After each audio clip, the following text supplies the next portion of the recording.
kids, welcome to Asisa Kids YouTube channel. நம்ம இப்போ என்ன பார்க்க போறோம்னா பழங்களின் நட்பும் அவற்றின் தனித்துவத்தை பற்றி ஒரு ஸ்மால் ஸ்டோரி பார்க்க போறோம். வாங்க குட்டீஸ், வீடியோக்குள்ள போகலாம். ஒரு நாள் ஒரு அழகான தோட்டத்தில் மாம்பழம், வாழைப்பழம், திராட்சை, மாதுளை மற்றும் ஆரஞ்சு போன்ற அனைத்து பழங்களும் சந்தோஷமாக ஒத்துமையாக வாழ்ந்து வந்துச்சாமா. ஒரு நாள் பழங்களுக்குள்ள ஒரு சண்டை வந்துச்சாமா. யார் மிகவும் பயனுள்ளதாக இருக்கிறார்கள் என்று ஒவ்வொன்றும் விவாதிக்க தொடங்குச்சாமா. ஃபஸ்ட்டு மாம்பழம் பெருமையாக, நான் பழங்களில் ராஜா, எனது சுவை எல்லோரையும் கவர்கிறது என்றதாமா.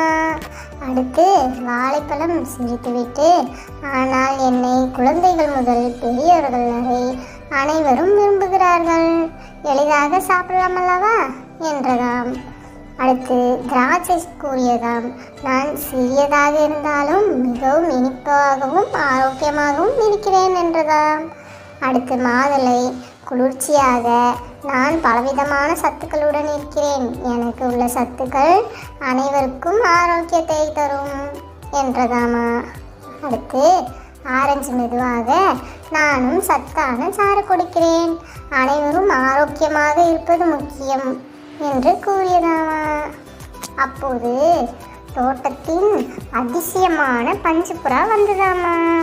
அது என்ன சொல்லுச்சுன்னா, நீங்கள் அனைவரும் தனித்துவமானவர்கள், ஒவ்வொருவருக்கும் ஒவ்வொரு சிறப்பு இருக்கிறது, ஒவ்வொருவரின் சிறப்பு மற்றவருக்கு தகுதி குறைவாக இருக்க முடியாது, அனைவரும் இணைந்தால்தான் குழந்தைகளுக்கும் பெரியவர்களுக்கும் முழுமையான ஆரோக்கியம் கிடைக்கும் என்று கூறியதாமா.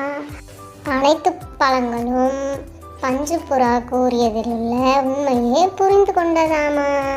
அன்றிலிருந்து அவை ஒருமித்த நட்புடன் ஒற்றுமையாக வாழ்ந்து வந்ததாமா.